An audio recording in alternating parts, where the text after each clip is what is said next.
Atos 2, de 42 em diante, diz assim: e perseveravam na doutrina dos apóstolos e na comunhão, no partir do pão e nas orações.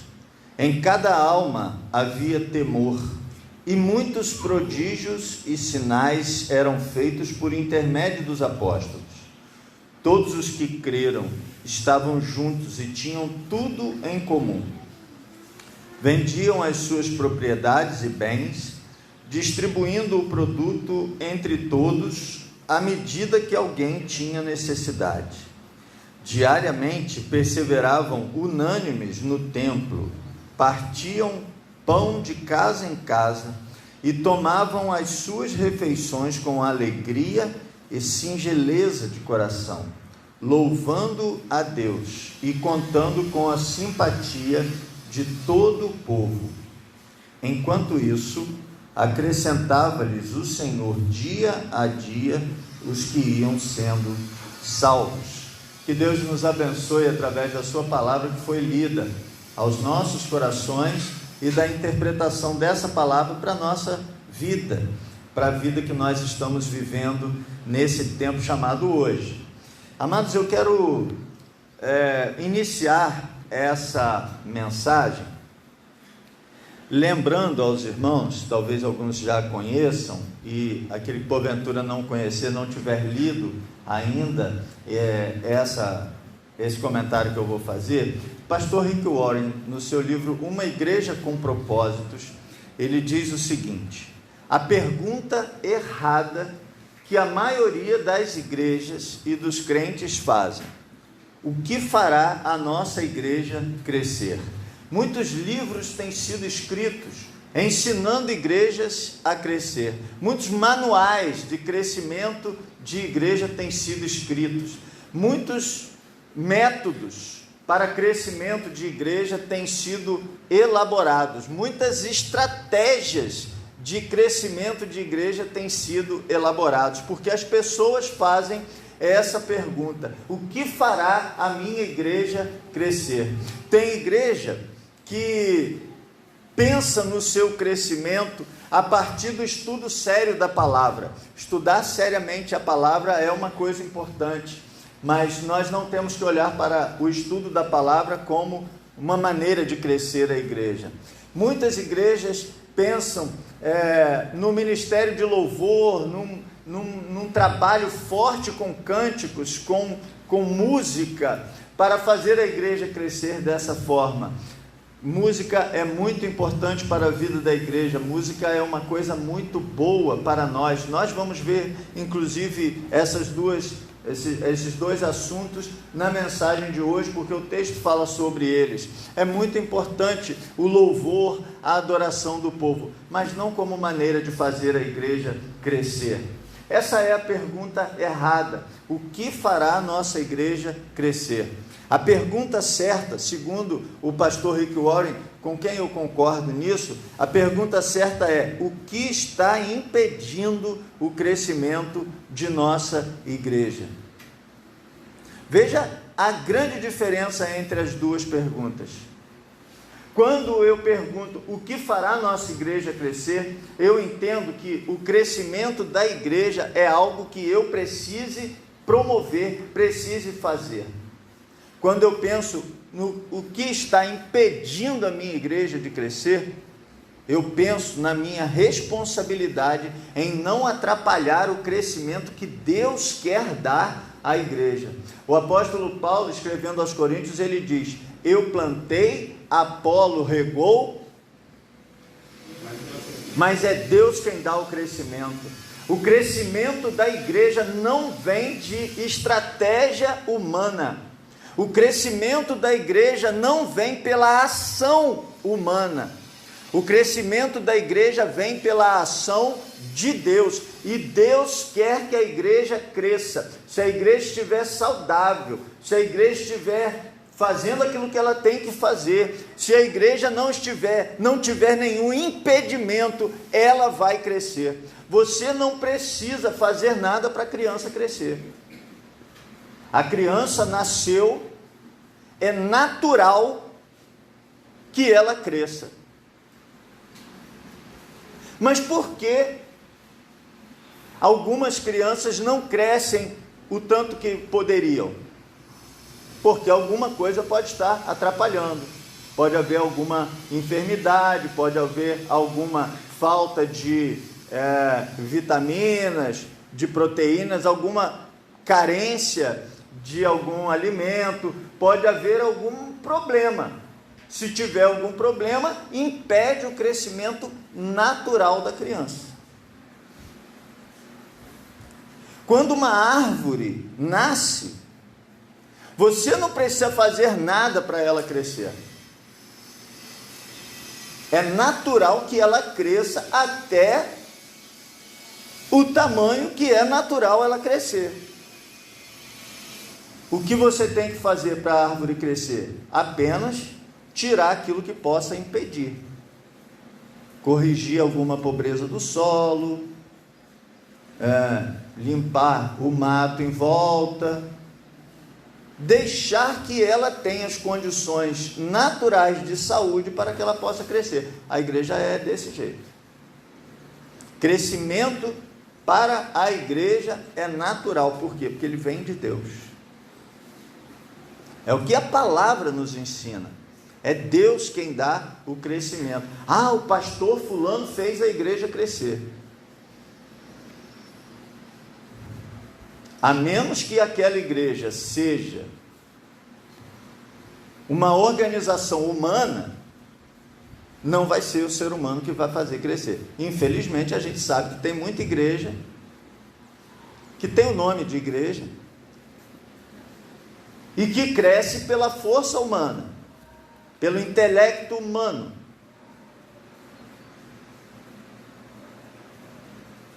Pela estratégia humana, pela falsidade humana. Mas isso não é igreja.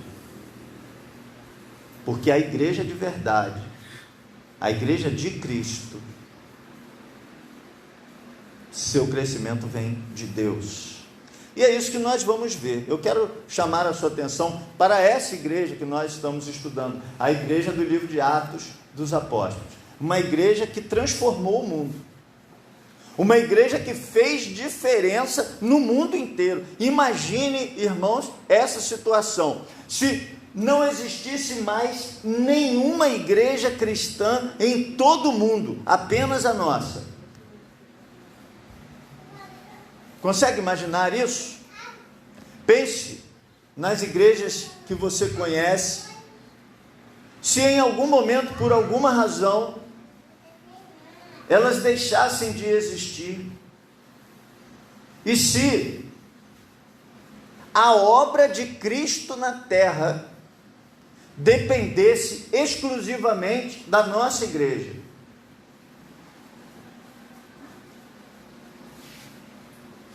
Que responsabilidade, hein, irmãos? Povoar o mundo de cristãos, preservar a fé cristã, expandir a fé cristã a partir de uma única igreja. Essa era exatamente a realidade da igreja de Jerusalém nesse tempo. Não existia nenhuma outra igreja cristã, apenas aquela.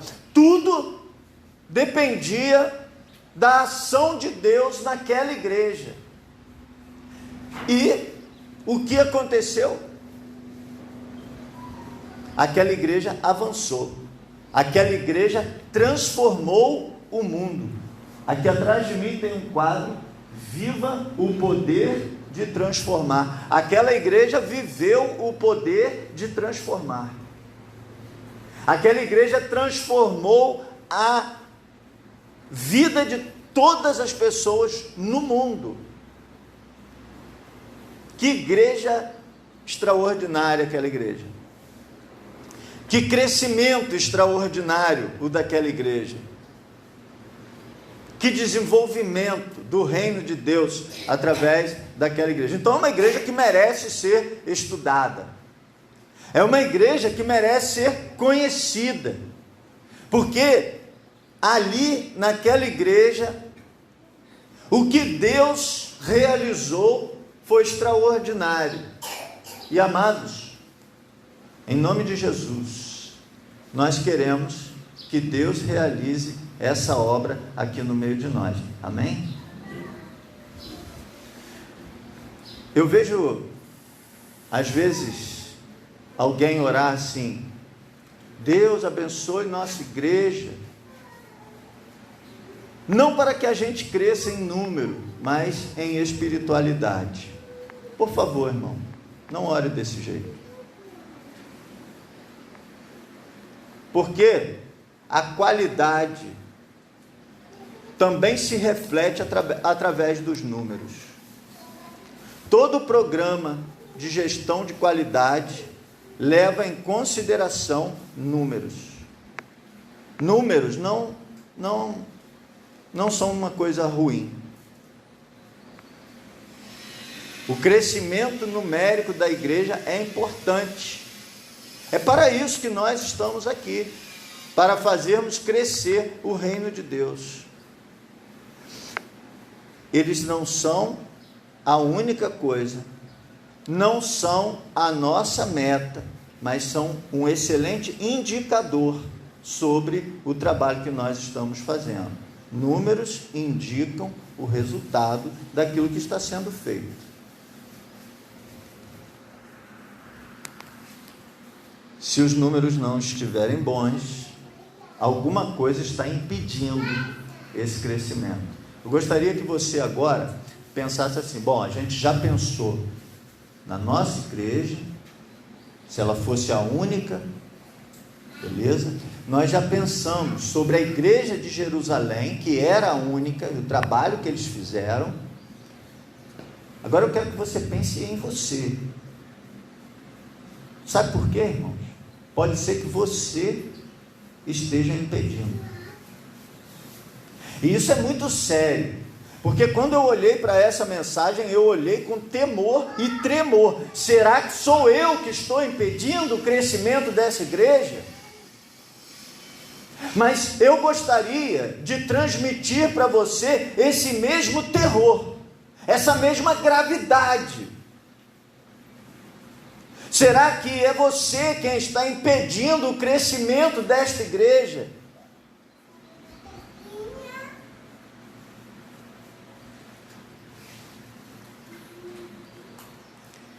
E se é,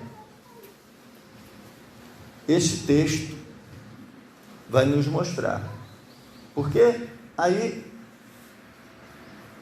esse texto aqui, a partir do verso 42 até o 47 que nós lemos, ele mostra assim, como viviam os crentes daquela igreja. E aí eu gostaria que você assim, tomasse essa mensagem muito pessoal. Às vezes a gente sai do culto, né, depois de uma mensagem, e a gente sai pensando assim: caramba, essa mensagem foi para mim. Às vezes a gente ouve uma mensagem e a gente sente como se não tivesse mais ninguém dentro da igreja, que Deus estivesse falando diretamente só para mim. Mas eu queria que nesse momento você conseguisse se concentrar no que Deus está falando, para que Ele fale diretamente só para você. Não pense no irmão que está ao seu lado, não pense no irmão que está na frente, atrás, ou que não está aqui. Pense em você, porque essa mensagem é para você.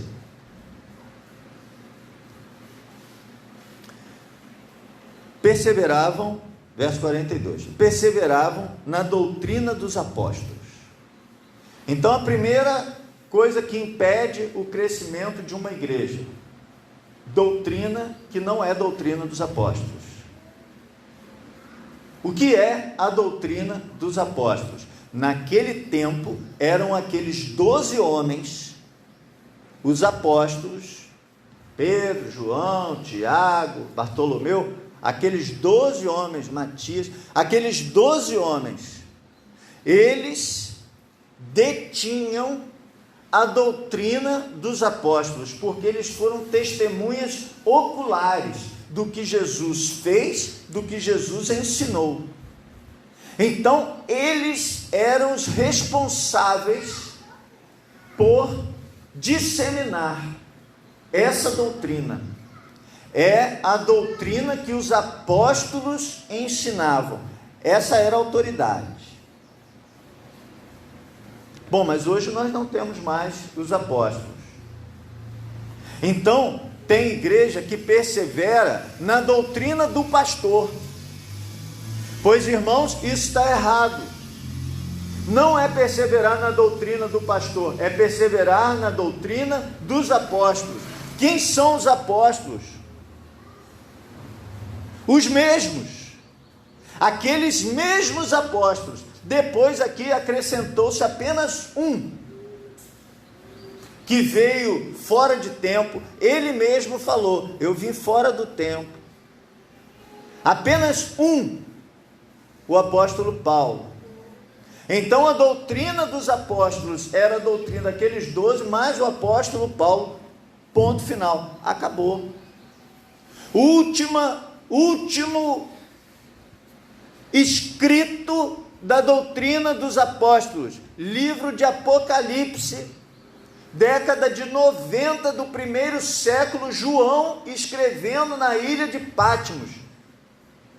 Nada deve ser acrescentado a esse livro. Acabou. A doutrina dos apóstolos é o Novo Testamento, é a Bíblia, é o que nós temos nas nossas mãos. O que passar disso é palavra humana, é coisa humana, e isso atrapalha a igreja. Não existe uma doutrina do pastor Ascencio, não existe. Existe a doutrina bíblica dos apóstolos. É nela que nós temos que perseverar. Amado, ouça isso: igreja precisa amar a Bíblia.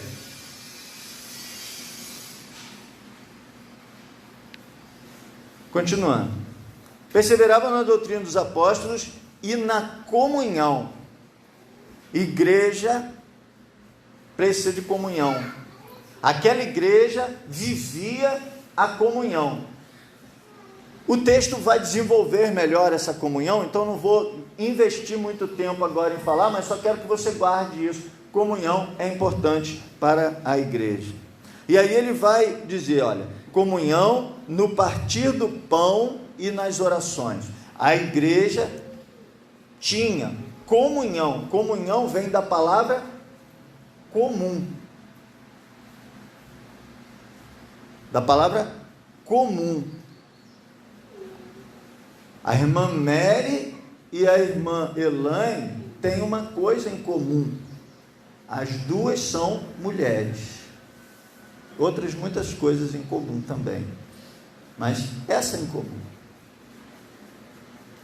Eu não tenho isso em comum com elas. Entende? A palavra comum, tem a ver com igualdade.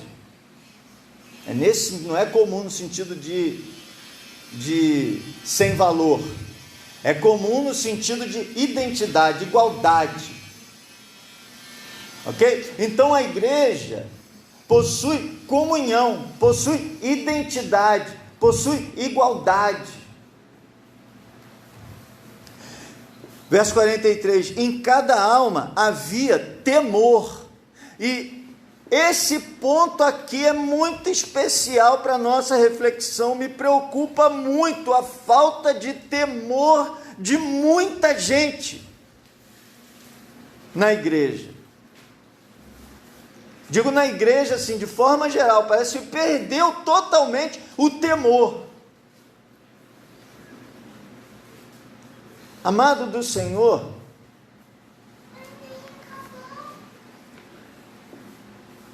eu cresci aprendendo o seguinte: quem não tem respeito acaba precisando ter medo. Temor não é para você ter medo de Deus, você ter respeito. por Ele, pelas coisas dEle, pela obra dEle.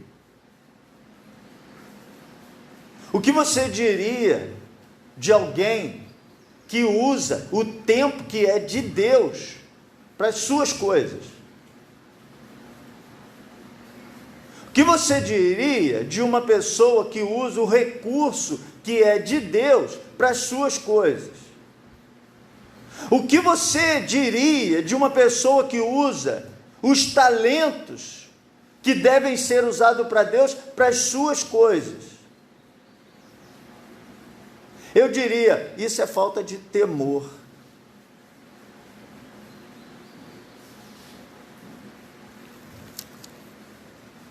Em cada alma havia temor. Não é assim, havia temor na igreja. Não, olha o texto. Em cada alma. Sabe o que quer dizer em cada alma havia temor? Quer dizer o seguinte, não tinha uma única alma sem temor. Olha o que Deus identifica aqui. Pense nisso, irmãos. A Bíblia é tão grande, eu falei isso outro dia, gostei. A Bíblia é tão grande, tem tanta coisa escrita.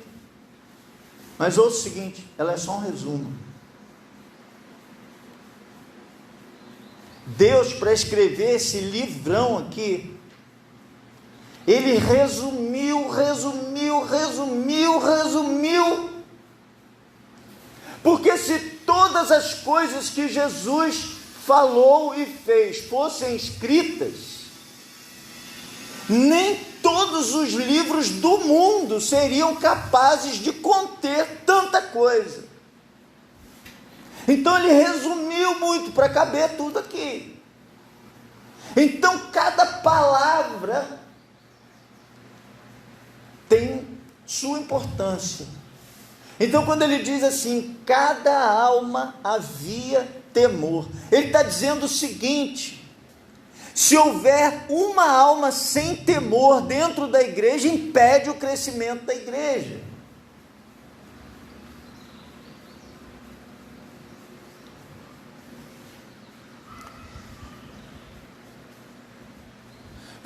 Você já viu assim, pessoa que olha para a igreja e assim, se der eu vou lá. Peraí, irmão, se der eu vou lá, que isso? Nós estamos falando de quê, afinal? Nós estamos falando de cortar a unha, que eu posso cortar hoje ou amanhã? Nós estamos falando de cortar o cabelo, que eu posso cortar hoje ou semana que vem? Não.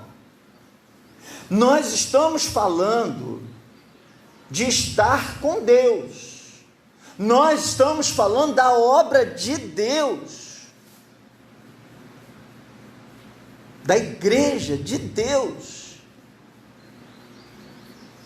O que você aprende aqui, o que você aprende estudando em casa pode fazer diferença de vida eterna ou perdição eterna para uma pessoa, para duas pessoas, para muitas pessoas. Porque quando essa pessoa estiver vivendo um drama e estiver compartilhando esse drama com você, a sua palavra é a voz de Deus possível naquele momento, e se você tiver conteúdo, você vai ter o que falar para ele.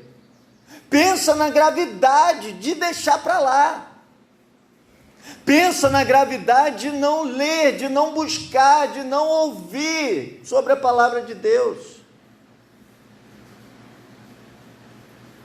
Já te aconteceu? Alguém compartilhar um problema e você olhar e dizer assim, eu sei que eu tinha que falar alguma coisa para essa pessoa, mas não sei o quê.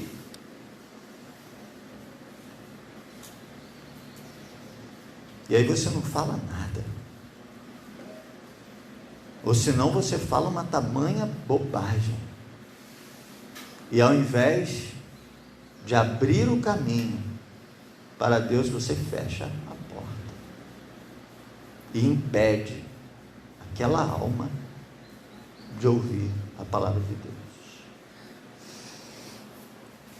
Saiba, os problemas tornam as pessoas receptíveis.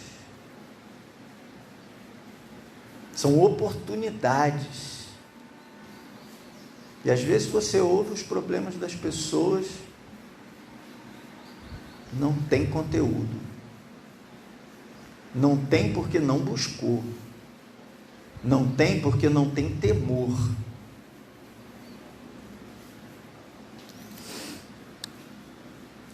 Continuando o verso 43. Muitos prodígios e sinais eram feitos por intermédio dos apóstolos. Olha, intermédio. Quem é que fazia os sinais e prodígios? Milagres. Quem é que fazia? Era Deus. Os apóstolos eram o quê? Os canais, intermediários. Intermediário é assim, é o meio de campo. Ele não é o dono da bola, ele é o meio de campo. Os apóstolos eram intermediários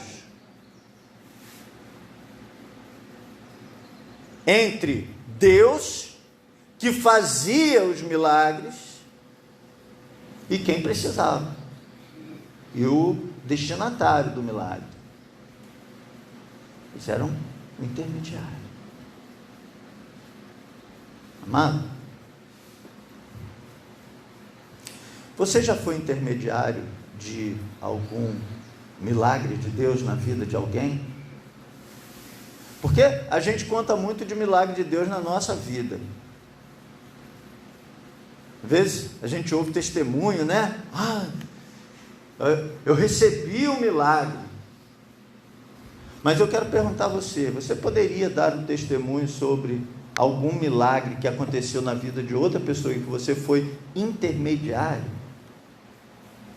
E que você foi instrumento de Deus para fazer isso?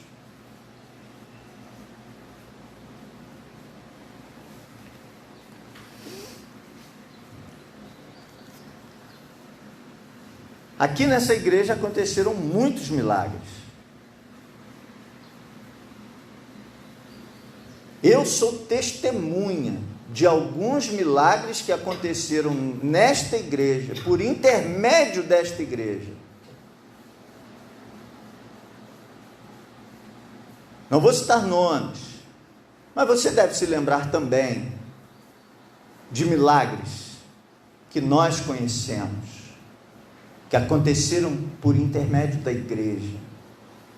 A igreja tem realizado, mas eu quero perguntar, e você? Não estou dizendo para você sair por aí proferindo milagre na vida dos outros, não estou falando isso. Não estou falando isso. Mas eu estou falando que você pode ser canal de Deus para Ele realizar milagres na vida das pessoas. Se você for íntegro, tiver temor do Senhor, tiver conteúdo espiritual. 44. Agora ele vai continuar falando de comunhão, quer ver? Todos os que creram estavam juntos e tinham tudo em comum. Olha a palavra comum aparecendo aqui. Eles estavam juntos, tinham tudo em comum. Irmãos, igreja é um negócio incrível, porque eu não fui membro de muitas igrejas, não. Fui membro de algumas poucas igrejas, dá para contar nos dedos de uma mão as igrejas que eu fui membro. Mas eu posso dizer para você o seguinte: essas igrejas são bem diferentes umas das outras, mas cada igreja tem, os membros têm coisas em comum, a gente não confunde, porque assim, eu sou uma pessoa muito esquecida, né? Então imagina uma pessoa com a qual convivi há 20 anos atrás.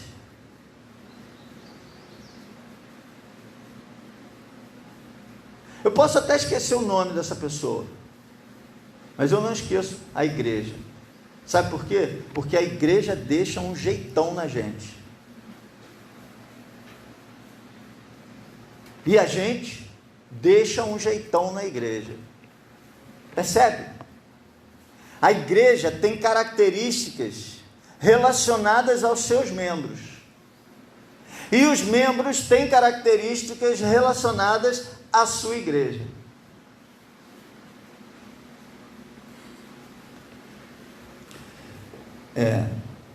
Nós temos membros aqui na igreja que já foram minhas ovelhas em outra igreja.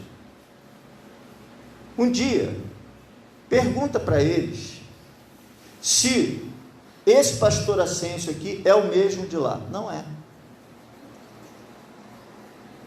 Porque quando eu vim para cá, eu comecei a ter experiências com os irmãos, vivência com os irmãos, e eu venho pegando o jeito dos irmãos. Muito bem. O contrário também é verdadeiro. Porque quando eu vim para cá, também eu comecei a imprimir um jeitão na igreja e nos irmãos. Entende o que a Bíblia quer dizer quando ela diz que nós somos membros uns dos outros? Existe uma rede aqui, olha, é uma comunidade, existe essa comunhão, uma coisa importante, forte, muda a gente. E não é assim, o pastor Ascencio mudou a roupa, não é nada disso.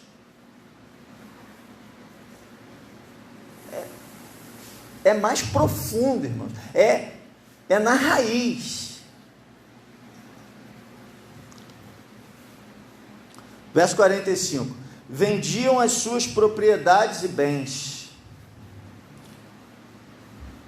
distribuindo o produto entre todos, à medida que alguém tinha necessidade. Veja bem, aqui, esse texto está falando de generosidade, esse texto está falando de coisa prática, de cuidar do outro. Se alguém tem necessidade, nós precisamos ajudar essa pessoa na sua necessidade, ainda que a grana esteja curta, ainda que eu tenha que abrir mão de alguma coisa que é cara para mim, que é importante para mim. É isso que a Bíblia está ensinando. Eu não quero estragar o estudo da tarde, 18h30, mas vamos falar também sobre isso lá, sobre essa questão de generosidade. Mas preste atenção, irmãos, o texto aqui não está falando, ele não está falando de ajudar quando você pode, ele está falando de ajudar quando o dinheiro está sobrando. Ele está falando de ajudar quando você precisa vender alguma coisa que você tem para ajudar o outro. Entende isso? Eu não tenho para te ajudar, mas eu vou me desfazer de alguma coisa minha para te ajudar.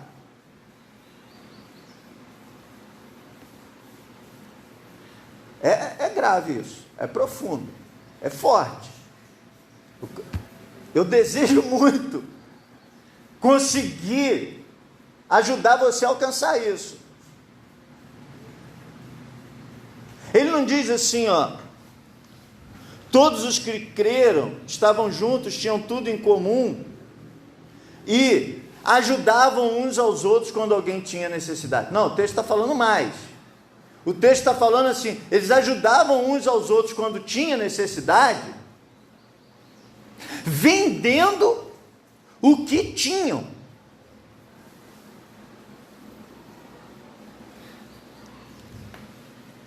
Abrindo mão das suas propriedades, porque a gente olha isso daqui, a gente associa com Barnabé, a gente associa com Ananias e Safira. Mas aqueles casos eram específicos. Não era todo mundo que vendia tudo. Presta atenção aqui. Mas as pessoas estavam dispostas a vender. E algumas vendiam algumas coisas. E algumas até vendiam tudo. O que você tem de importante? Você seria capaz de vender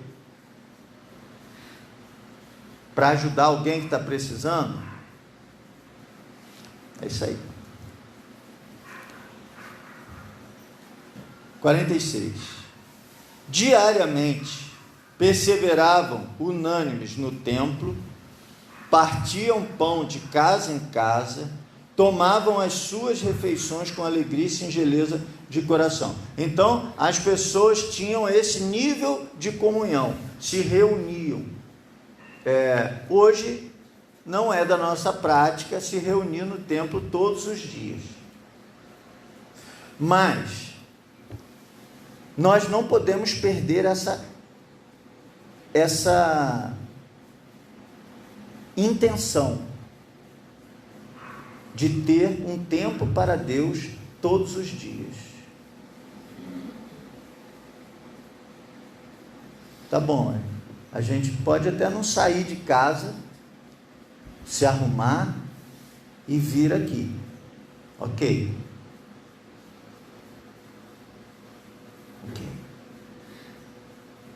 Já é menos do que ali. Mas não fazer isso nem em casa, irmãos.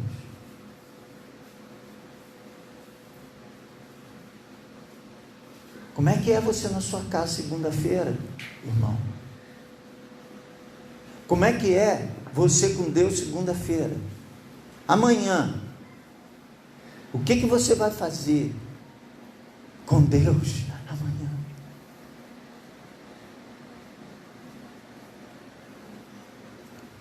Não, só quarta-feira. Aqui é quarta-feira e domingo.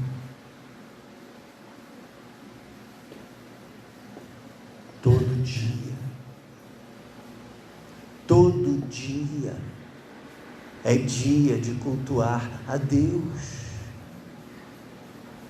Todo dia é dia de ter comunhão com os meus irmãos, com Deus. Todo dia é dia de orar uns pelos outros. Todo dia é dia de ler a palavra de Deus e meditar nela.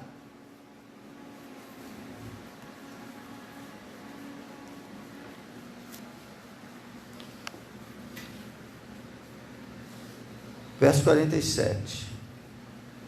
Louvando a Deus. A igreja louvava a Deus.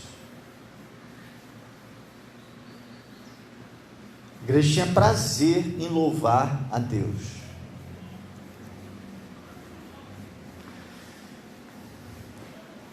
De verdade, irmão, você sente prazer de louvar a Deus? Olha, tem gente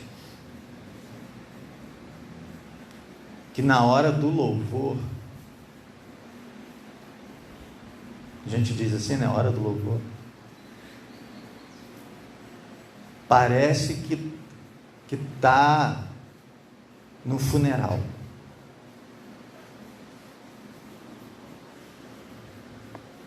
Tem gente que chega na igreja na hora da mensagem. Ele fica aqui, aí ele vem um dia, chega aqui 7h30 na hora do culto. Aí ele vê que o louvor vai até 8h10. Aí domingo que vem ele faz o seguinte, ele chega 8h10.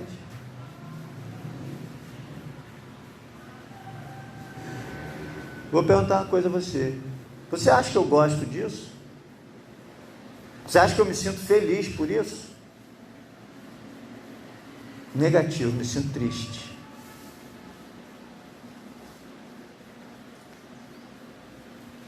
Tem gente que pensa que existe uma competição da palavra com a música. Aí o pastor, quando estão cantando, o pastor olha para trás, vê a igreja, mais ou menos. Aí quando ele vem, sobe no púlpito, ele olha, a igreja está cheia. Aí o pastor fica, puxa vida, nada disso. E tem ministro de louvor que aí é o contrário. Ele está ali no louvor, aquela animação toda, a igreja está cheia, e na hora da mensagem a gente sai. Aí ele olha e diz assim, poxa, a igreja fica cheia no louvor e vazia. Não existe, irmãos, essa competição. Melhor, não pode existir.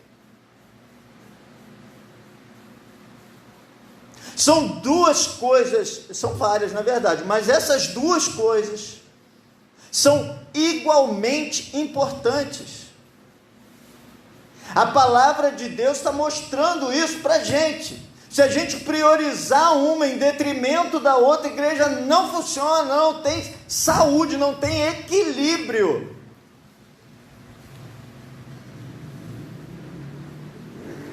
Os irmãos que são do louvor sabem que eu falo isso. Irmãos, ministrem. Irmãos, toquem o coração das pessoas. Usem a música para abençoar as vidas.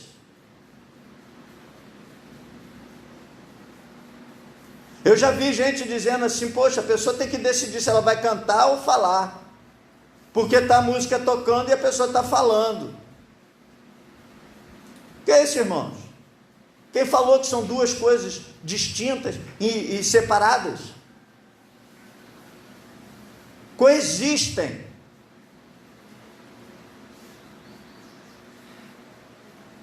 Louvor é importante, é abençoador. Você precisa dedicar todo o seu coração a isso, abrir o seu coração para o Senhor. Não é uma coisa, não é melhor do que a outra, uma coisa não é pior do que a outra. As duas coisas são igualmente importantes e merecem o nosso coração.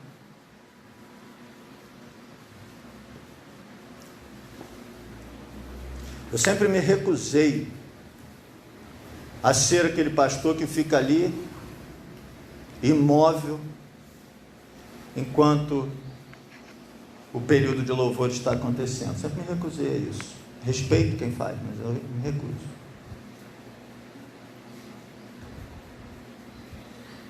Eu não venho aqui para pregar, irmãos. Não venho. Eu venho aqui adorar. E eu não adoro a Deus só quando eu estou pregando.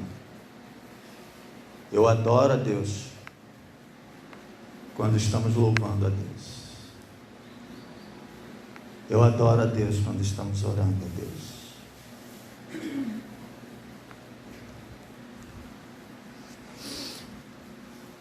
E aí olha que ele faz uma ligação aqui, louvando a Deus e contando com a simpatia de todo o povo. Não tem vírgula, nada aqui, ó. Logicamente que no original não tinha vírgula mesmo, mas tem um link aqui, tem uma ligação. Louvando a Deus e contando com a simpatia do povo. Simpatia, louvor. Entende, irmão?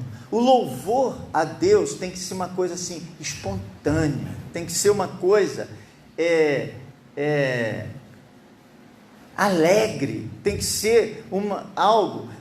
Eu não estou dizendo aqui que tem que pular, gritando, não estou falando nada disso, externo não. Eu estou falando assim que tem que ter um prazer em fazer isso, percebe?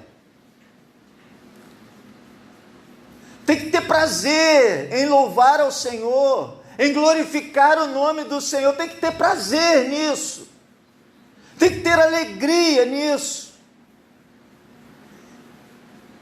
porque quando nós temos temor do Senhor,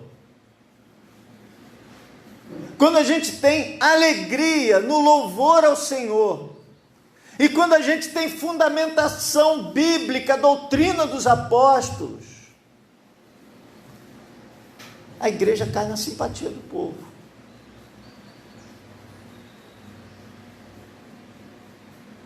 Agora,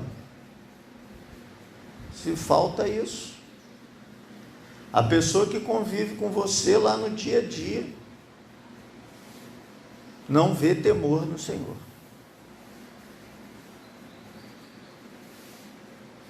Se a pessoa entra aqui, o louvor parece um momento triste. E se ele chega aqui e a palavra é rala, é pretexto, você vai querer que essa igreja cresça como?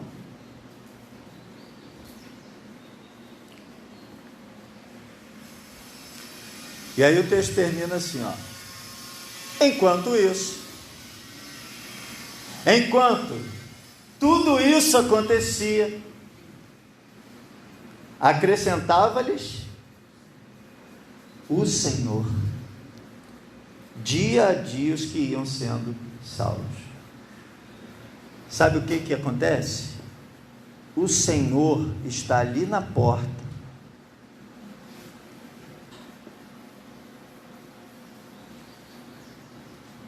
o Senhor está ali na porta, prontinho para acrescentar dia a dia os que vão se salvar.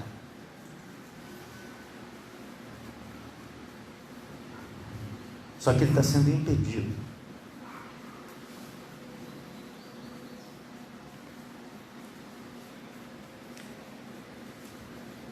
Será que é você que está impedindo? Feche os seus olhos e responda: Senhor, será que eu estou impedindo o crescimento da nossa igreja? O Senhor falou muito claramente ao meu coração.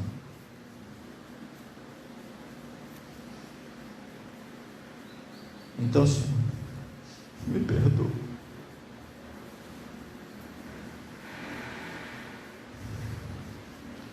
Me perdoa por estar fazendo tamanho mal. Eu me arrependo, Senhor. Eu me arrependo.